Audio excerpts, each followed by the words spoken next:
Eu gosto de falar de marketing digital. Esse é um tema que muitas pessoas me conhecem, principalmente pela parte do impulsionamento, como o Vitorino falou.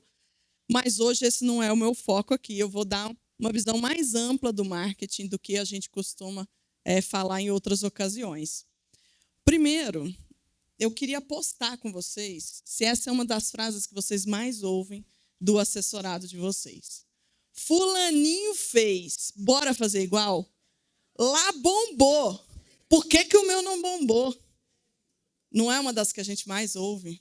Eu também sofro com isso. A gente também atende parlamentares, prefeitos, que estão o tempo todo no Instagram, olhando o que o outro fez, o que o outro está bombando.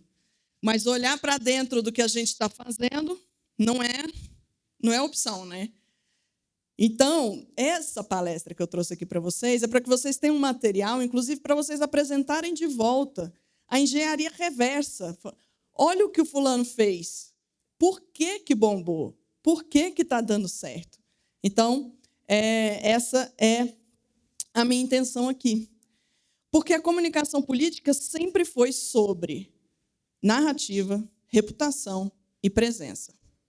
Se você esquece o marketing digital, a internet, as redes, o Instagram, a gente tem que olhar para a comunicação política, o que a gente faz na raiz, e é muito do que o professor Vitorino fala nas palestras dele sobre estratégia, é basicamente pensar a narrativa que a gente tem para vender, a reputação que a gente quer construir diante de um público e ter a presença, e ter a constância em cima desses temas. E parece que, às vezes, o digital empobreceu tudo isso. A gente esqueceu o que é narrativa, esqueceu o que é reputação para olhar o post do dia. A minha equipe até tem uma figurinha minha, que é eu fazendo assim, e é assim, foda-se o post do dia. Tipo, porque eu falo muito isso, e desculpa o palavrão. Mas é meio que isso. A gente, quando está muito preocupado com o post do dia, a gente esquece de fazer comunicação política. Mas o digital não foi o que mudou isso. O que mudou isso é que, às vezes, a produção do conteúdo está tão fácil, está tão mais nas nossas mãos, e que parece que agora é tudo de graça, tudo tem que ter espontâneo, tudo tem que ser feito de uma forma sem pensar. Mas vocês viram tanto o Bruno quanto o Jojo mostrar que, por trás dos conteúdos bacanas, tem todo um trabalho, tem toda uma lógica, e que vende reputação, vende narrativa, vende presença. Então, não é porque é no digital que tem que ser feito de qualquer jeito. Não é porque é barato comparado com uma estrutura de televisão, uma estrutura em que você tem muito mais produção e que você deveria fazer de qualquer jeito. O digital ele ajudou em 3 coisas. Ele acelerou o processo da nossa produção de marketing. Ele amplificou o nosso alcance. Antes, com certeza, se vocês forem pegar os colegas de vocês de 20 anos atrás, aqui de casa, que estão nos mandatos parlamentares, a visão era puramente falar com a imprensa. E da imprensa, conseguir atingir os públicos finais que vocês gostariam de atingir naquela época. Hoje não, ela amplificou, o digital trouxe para as nossas mãos a possibilidade da gente amplificar essa mensagem com os públicos que a gente quer com a nossa mesma produção. E metrificou. Essa é uma das grandes diferenças. Antes a gente imaginava quantas pessoas a gente estava atingindo. Hoje a gente sabe exatamente quantas pessoas a gente alcançou. E muitas vezes o parlamentar ou o político fica assim, chateado, porque não está bombando, só alcançou 1.000 pessoas. 1.000 pessoas é 5 vezes o tanto de gente que tem aqui hoje. Pensa. 5 não, 4, vai. Mas é gente pra caramba, se você for pensar numa sala. 80 pessoas numa live. O político, por acaso, vai fazer, em algum momento da vida dele, um discurso e tem 80 pessoas prestando atenção? Se 80 pessoas clicaram para ver uma live de um político, já é uma coisa super bacana. Então, o digital fez a gente perder a noção do que é uma métrica de verdade quando você associa com o ser humano. mas é uma das vantagens que trouxe para a gente. Na internet, é bom a gente lembrar que a gente não compete pelo eleitor, pelo cidadão. E daí já perde um pouco o sentido da gente pensar nessa comparação. Você não pode pensar que você está concorrendo o seu conteúdo com o conteúdo de outro deputado. Primeiro que as pessoas não queriam nenhum conteúdo de deputado. Então, quando você vai imitar o conteúdo que um outro faz, é um dos piores caminhos. Porque a gente não compete entre si. A gente compete pela atenção das pessoas.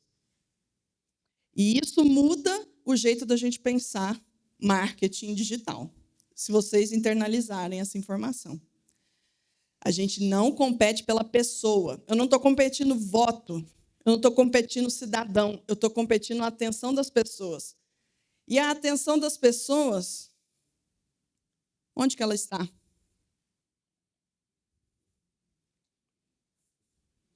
Está com a gente? Não. Como diz a música, é Papa, é Gaga, é o fim do caminho, é o Baby Reborn, é o jogo do tigrinho, é Dix, é Pix. Vocês sabiam o que era Dix? Eu descobri na treta Tim. É o Daily, é o Prive, eu não sei o que é isso. É o FOMO, o Hiperfoco, o Monjaro, Ozempic. E hoje é a Virgínia no Senado, né? Se eu tivesse feito a palestra amanhã, eu tinha colocado a imagem da Virgínia no Senado. Mas, tipo assim, é isso que toma a atenção das pessoas. Não é o nosso conteúdo. Eu confesso que eu tive que botar no ChatGPT para descobrir o que as pessoas estavam falando. Algumas coisas eu sabia. Vai, jogo do Flamengo, meu marido flamenguista, toda semana tem jogo, eu sei que a atenção dele está lá. Abre o celular, quer ver o quê? O que meu deputado está fazendo? Quem fez o gol, sei lá, Arrascaeta, sei lá das quantas. Cada um tem um interesse. A população tem interesses que não são relacionados ao que a gente tem para vender. Ou quando são, a gente não associa isso. A gente usa o nosso ponto de vista aqui do trabalho político, dos dias a dia, da correria, dos corredores da Câmara.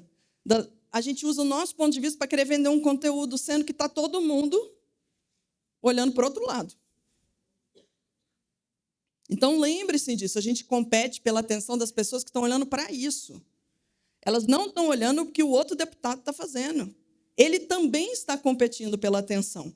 Alguns conseguem a atenção, como foi o caso do conteúdo do deputado Nicolas. Ele chamou a atenção, ele pegou um assunto do momento, fez um vídeo bem feito, fez uma roteirização bem feita, captou a atenção de todo mundo naquele momento. Porque, vamos falar sério, ninguém tem esse tipo de pessoa aqui, do outro lado da tela. Essa é a realidade. Ninguém no mundo acorda, veste a camisetinha, eu amo o meu deputado, o que será que meu deputado postou hoje? Que conteúdo que eu vou curtir? Que conteúdo eu vou compartilhar? Esqueçam. Então, assim, quando tem 80 pessoas numa live, é bom. Você já conseguiu chamar a atenção de 80 pessoas. Agora, como que a gente evolui e começa a pegar a atenção de mais pessoas? Esse é o papel do marketing. É captar a atenção. Então, quando a gente pensar em marketing, não é uma coisa, não é um post. O papel do marketing ele é maior. E ele não é só informar.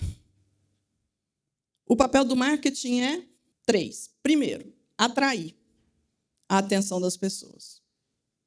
É você captar o que elas querem saber, com o que você quer vender, e você conseguir produzir algo que vai chamar a atenção delas. 2, nutrir essa atenção. Então, você manter um contato, uma produção, que vai manter a pessoa sempre em torno daquilo que você tem para falar. E, por último, mas super importante, e essa é a parte que eu mais vejo políticos esquecer, direcionar essa audiência. Direcionar para uma aprovação de um projeto de lei, direcionar para um cadastro, direcionar para pedir voto. Pedir voto ninguém esquece. Mas antes de pedir o voto, você tem que direcionar para outros lugares. Você produz o conteúdo para você conseguir direcionar a pessoa para onde você quer. Muita gente chama a atenção na internet e não direciona para onde você quer. Quando você vai precisar dessas pessoas para, num ano eleitoral, pedir voto, você não tem. Você não direcionou ela para um cadastro, para um WhatsApp, para um e-mail, para alguma outra coisa. Vamos falar de audiência. Audiência é o conjunto de pessoas que consome, acompanha ou é impactado por um conteúdo ou um canal. Então, é um grupo de pessoas. Vocês são uma audiência aqui, nesse momento, sobre comunicação política.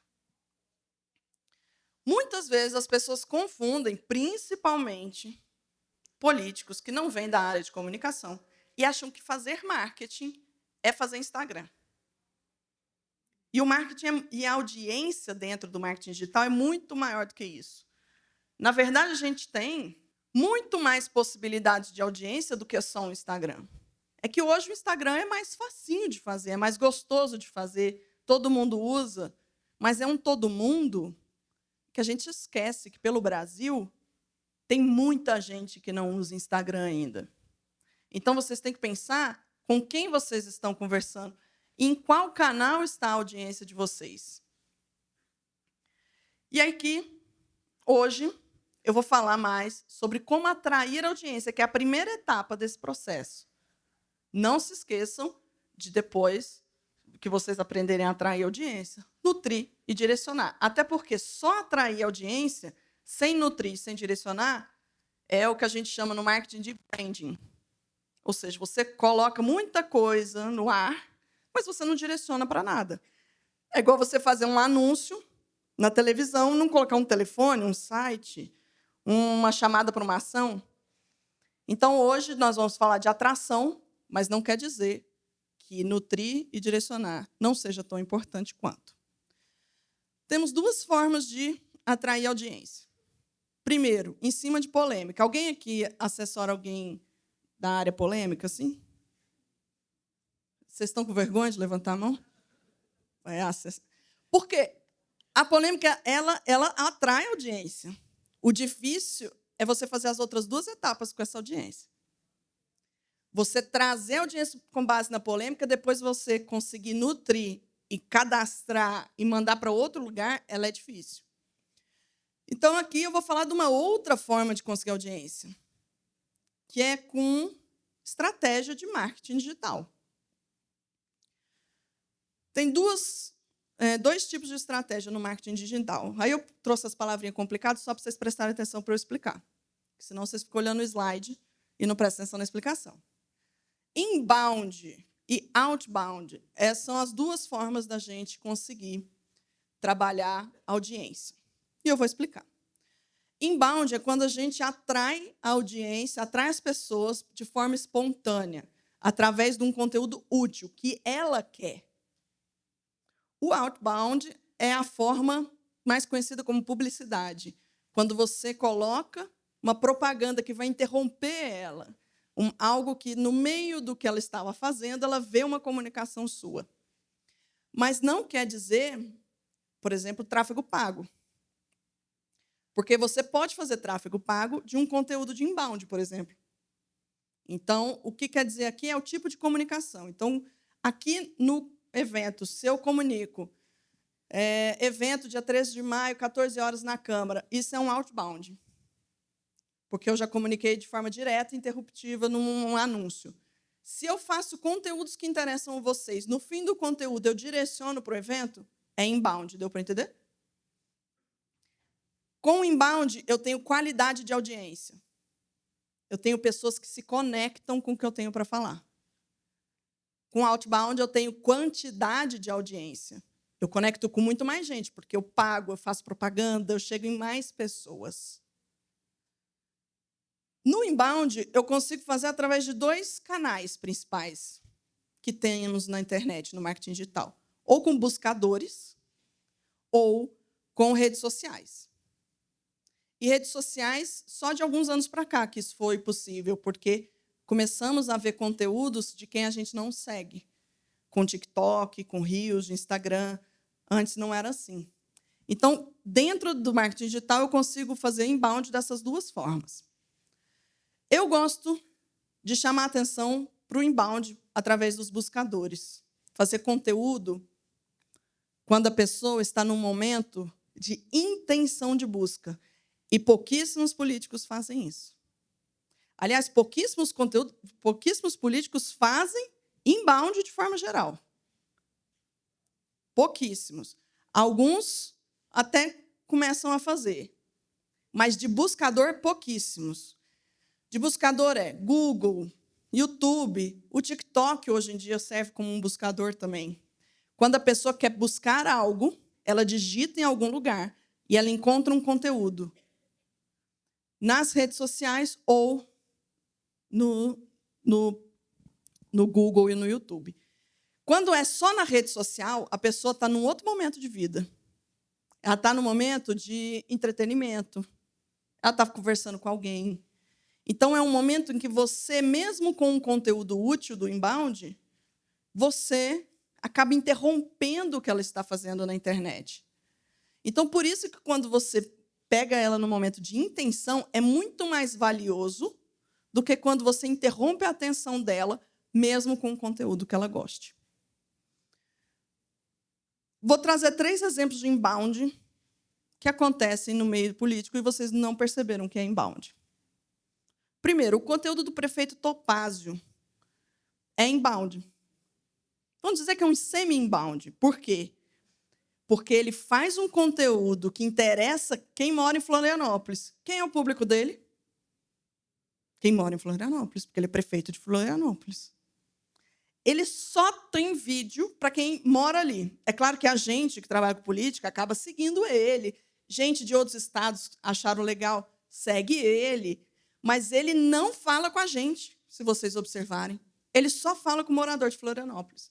Isso é conteúdo útil para quem mora em Florianópolis, que é o público dele. Esse outro exemplo é um trabalho de inbound em buscador, que é o Google, feito pelo Romero Jucá. Ele tem no site dele uma página dedicada sobre o que fazer em Boa Vista. Sabe quantos acessos tem por mês isso aqui? 10 mil acessos por mês. Sabe o que tem em cada parte do texto em que ele fala sobre o que fazer em Boa Vista? Como que o trabalho dele impactou naquilo que você vai visitar. Então, a obra da praça tal, você só tem essa praça, claro que não é tão antipático assim, tá? Mas você só tem essa praça porque Romero Jucá trabalhou para ter. Você só tem esse parque porque o senador mandou a verba. Você só tem isso para fazer porque tem isso. Então, é o terceiro resultado no Google quando alguém procura o que fazer em Boa Vista. Isso é inbound. Ele falou um conteúdo útil para a pessoa que está pesquisando. Outro bom exemplo, Vinícius Poit, o deputado, também fez muito vídeo, hoje ele diminuiu um pouco, de inbound no YouTube, para quando as pessoas buscassem informações sobre qualquer pauta dele e achar um vídeo dele. Dá um trabalho enorme fazer vídeo de YouTube, porque você tem que ter uma boa câmera, você tem que ter um bom microfone, um lugar, uma iluminação. Mas ele decidiu fazer vídeo. Ele não foi para o Google. Isso é inbound. Só que aí você tem que ficar atento. É inbound, você está captando toda uma audiência que te interessa e que se interessa por você. Você deu match com essa audiência nos interesses. Se você não nutre e não direciona ela, você perde todo esse trabalho aqui. Quantos de vocês estão trabalhando todo dia para produzir conteúdo sem pensar no que você vai fazer com essa audiência que você está captando? Que hoje pode ser pouca, mas agora você já tem até uma visão de como aumentar. Mas tem que direcionar. Então, o inbound é como dar match com o público através do conteúdo. A gente resume assim. E eu só vejo vantagens. Por quê? É uma forma que constrói um relacionamento duradouro, mantém presente na mente e no coração do eleitor, Porque se a pessoa te encontrou quando ela quis, ou se você ajudou ela com um conteúdo útil, você vai morar no coração dessa pessoa para sempre. Ela vai lembrar de você, do seu assessorado, no caso. Atrai a atenção de uma forma simpática, muito mais simpática do que um vídeo goela abaixo sobre uma entrega qualquer, em qualquer lugar por aí. Cria empatia imediata, reduz custos com mídia paga e fideliza uma audiência. Para começar, são 4 etapas para você pensar em inbound. Definir bem o seu público, com quem você quer conversar. E cuidado com esse negócio, porque não pergunta para o deputado de vocês, que eles vão falar com todo mundo. Mas vocês não falam com todo mundo. Eu vou deixar um exemplo aqui. Por exemplo, se você for pensar em público-alvo, hoje, Ray Charles e Ozzy Osbourne são a mesma pessoa. Nascidos no mesmo ano, crescidos no mesmo país, casou-se 2 vezes, têm filhos, são ricos e bem-sucedidos, tiram férias nos Alpes e gostam de cachorros. Se eu quero falar com esse público, eu falo com os dois. Mas eu deveria produzir o conteúdo igual para os dois? São pessoas completamente diferentes. Então, pensem bem no público com quem vocês querem conversar. Abre mão de qualquer pessoa que não faça parte desse público. Porque senão vocês não vão impactar com o conteúdo. Vocês vão querer ficar fazendo conteúdo genérico para falar com todo mundo. Segunda etapa, identifica os interesses, dores e desejos dessas pessoas. E, para isso, o ChatGPT pode ajudar. Planeje e produza conteúdos relevantes para esse público. E aí vem uma palestra agora na sequência que vai tratar muito sobre conteúdo para que vocês possam agora linkar a estratégia com a produção. E mantenha a constância dentro da linha editorial. O que é isso? Apareceu um assunto novo, vamos falar? Depende.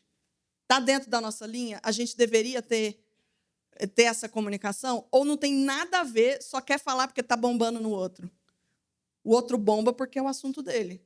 Você bomba no seu assunto. Não saiam da linha editorial. Aí vocês fotografam esse slide e mandam para o deputado. Eu deixei aí de propósito. É só isso? Basicamente, para atrair audiência. Só que tem toda uma produção depois disso, né? E vocês ainda podem casar essas 2 estratégias, fazendo o conteúdo útil, sendo impulsionado com tráfego pago. Então, vocês produzem tudo isso, fazem todos esses conteúdos que conversem bem com o público de vocês e impulsionam para mais gente. Mas o impulsionamento é tema para outro tipo de palestra. Muito obrigada.